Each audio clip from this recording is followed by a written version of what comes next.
Et donc Song, il s'est demandé, j'aimerais bien savoir où sont les forces et comment sont les forces que cette cellule elle est en train de faire sur le support. Alors ça c'est pas facile parce que vous imaginez la lame en verre, les supports, les cellules qui sont dessus, comment on mesure la force que la cellule exerce sur le support, c'est un beau but mais c'est hyper dur. Enfin, on n'a même pas trop de solutions. Et alors Tsong il a fait un truc, c'est qu'il a essayé de fabriquer les mêmes supports, les mêmes géométries, mais sur des supports mous. Donc comme ça les cellules elles allaient s'étaler sur le support mou puis elles allaient tirer dessus. Alors c'est ce qu'il a fait.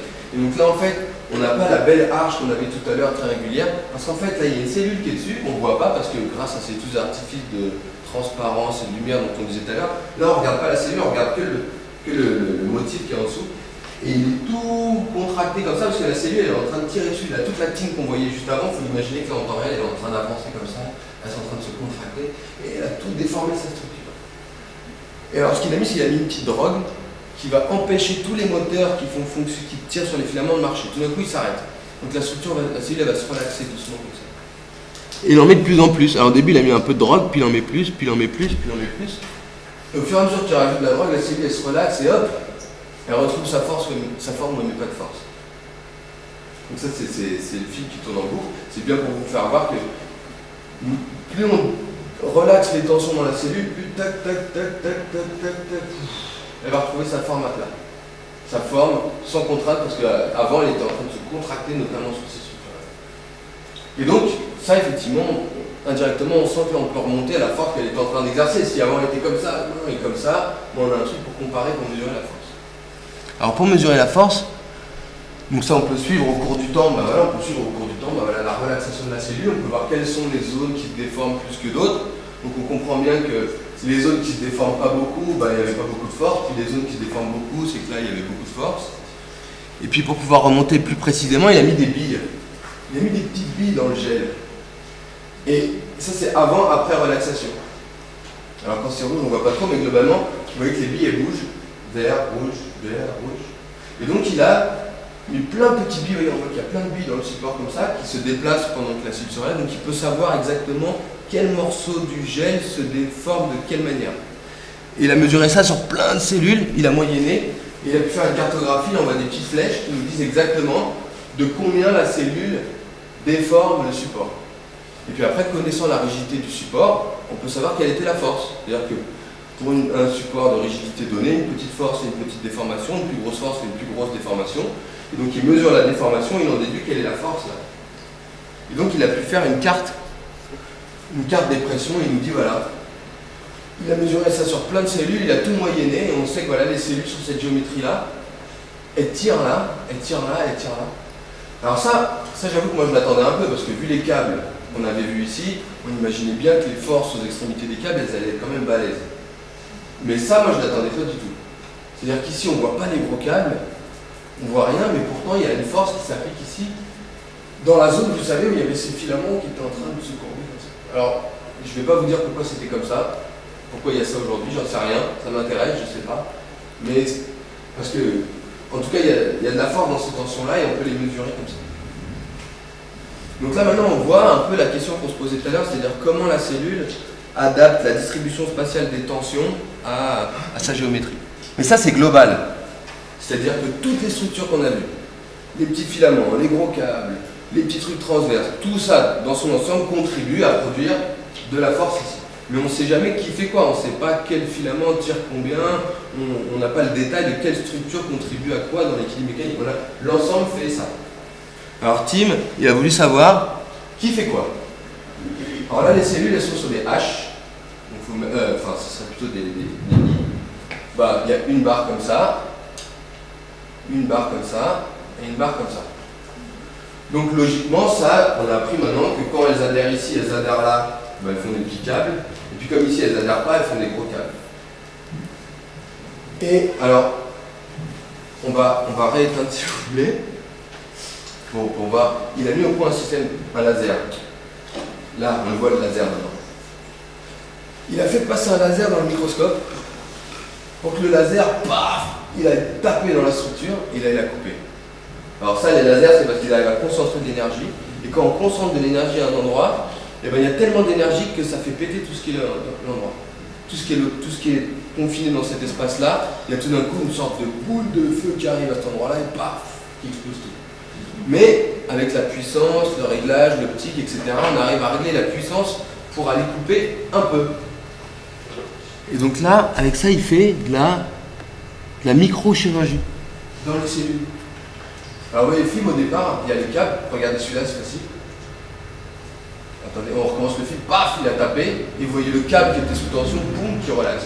Ça se voit encore mieux ici. Attendez, on va recommencer là. Là, c'est moi qui tape, là, c'est mon laser, bam. Et le câble, il relaxe. Et donc là, juste avec la vitesse de relaxation, c'est comme un ressort. S'il est vachement tendu, vous le coupez au milieu, il va faire boing. Et puis s'il était moins tendu, vous le coupez au milieu, il va faire dong. Et donc là, on peut savoir justement, selon qu'ils font boing, selon qu'ils font dong, est-ce qu'il y a eu plus ou moins de tension qui était exercée dans ces câbles. Donc ça, c'est un nouvel outil qu'on vient de développer, qui existait, qui avait été développé par d'autres. De toute façon, tout ce qu'on fait, ça a déjà été fait à Harvard. J'ai la peine de se poser la question, je vais mon colis. Et donc là, on l'a copié. Ben, c'est pas facile parfois de copier ce qu'ils font à Harvard. Alors, on l'a coupé, tac, et on regarde. Et on regarde à quelle vitesse ça rétracte. Alors maintenant c'est bien parce qu'avant on regardait l'ensemble de la structure, ce qu'elle fait comme force, là on regarde des trucs plus locaux. Mais ça ne nous dit pas toujours combien il y a de force. On peut estimer avec la vitesse, mais ça ne nous dit pas exactement combien il y a de force. Alors Tim il a fait un truc super, c'est qu'il a combiné les deux. Il a fait des cellules sur le support mou, donc elles sont en train de le déformer. Il vient avec son laser et il pète un endroit, tac. Donc là, on voit que quand il coupe ici, non seulement ce truc qui s'ouvre avant-après, mais vous voyez que ça relaxe aux extrémités là.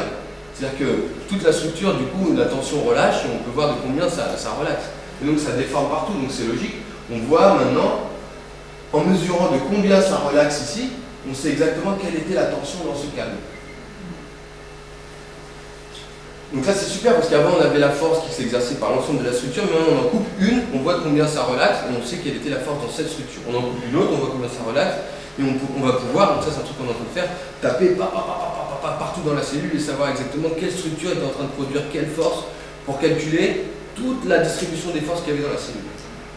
Mais moi ce que j'attendais, c'était bon bah ça relaxe ici, c'est ce qu'on voit à ces trucs massifs. Mais quand il a fait la cartographie de où est-ce que ça bouge et donc la cartographie des forces, on a eu ça. Bon, super, il y avait beaucoup de forces là. Ça, c'est toutes les forces qui ont disparu quand on a coupé. Il y avait beaucoup de forces là, beaucoup de forces là. Et ce qu'on voit, c'est qu'il y en avait là et là aussi. Ça veut dire que on coupe à un endroit de la cellule, ça relaxe complètement de l'autre côté. Et c'est là que maintenant on fait plus simplement de la tenségrité en termes d'architecture, etc. Là, on voit qu'on retrouve vraiment ce principe d'intégration de la tension dans toute la cellule. C'est que la tension qui était là, qui était distribuée dans cette structure-là, si vous la faites disparaître, vous reconstruisez la tension qu'il y avait ici. C'est comme quand tu disais tout à l'heure, si on coupe parce que ça s'effondre, non. Si on coupe à un endroit, la tension se rééquilibre dans la structure pour compenser. Et là c'est pareil, on coupe ici, hop, la tension change ici. Et là on revient vraiment à notre pyramide. Ou si on regarde le réseau là, si on regarde tous ces câbles-là, en fait, ces câbles-là, ils servent à faire en sorte que à distribuer la tension dans l'ensemble de la structure de la pyramide. Et de faire que ce qui se passe à un bout de la pyramide n'est pas indifférent à ce qui se passe à l'autre bout de la pyramide. Contrairement au vieux bâtiment du Louvre, où si on casse une aile du Louvre, l'autre aile du Louvre, elle n'en a rien à faire. Alors que là, tout est connecté à l'intérieur de la structure. Et ce qui est joli, c'est que ils ont dessiné des superbes, donc si on regarde un petit peu les points qui sont là, ils ont dessiné des superbes, je ne sais pas comment ça s'appelle, des nœuds en inox. C'est des nœuds en inox. Des nœuds en inox, avec des genres de rotules ou de je sais pas quoi, pour pouvoir distribuer les câbles. Et on voit que les câbles, ils n'ont pas tous la même épaisseur, pas le même diamètre, donc ils sont faits pour supporter des tensions différentes. Et donc on peut adapter l'orientation de ces câbles.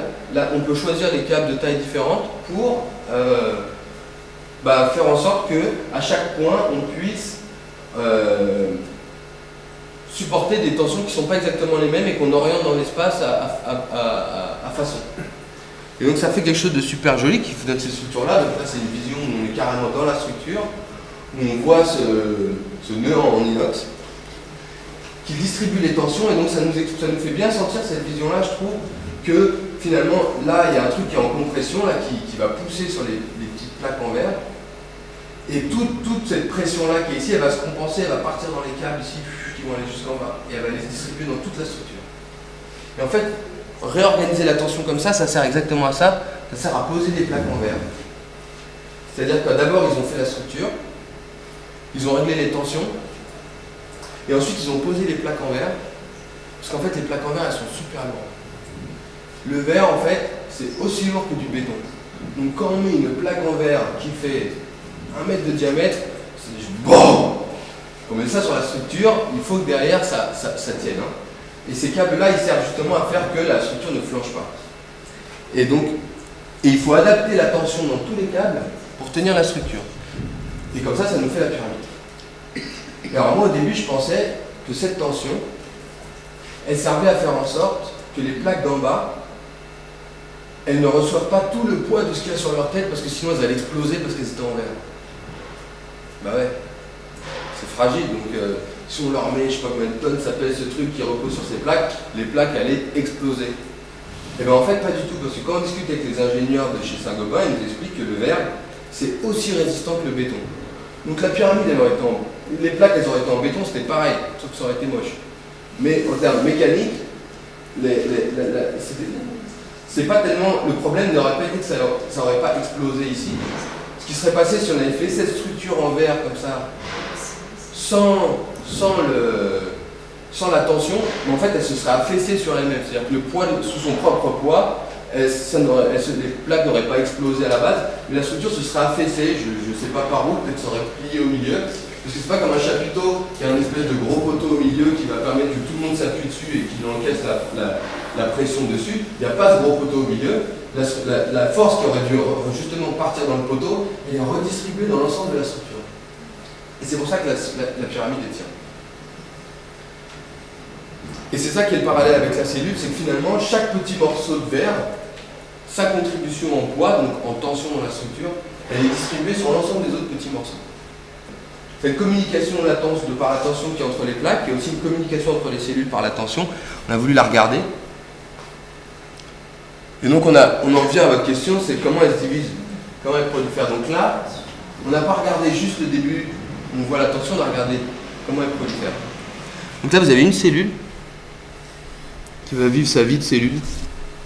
C'est-à-dire qu'on va la laisser attendre, se diviser. Et là vous voyez que l'axe de division, paf, il correspond avec l'hypoténuse qui était justement le câble de forte tension.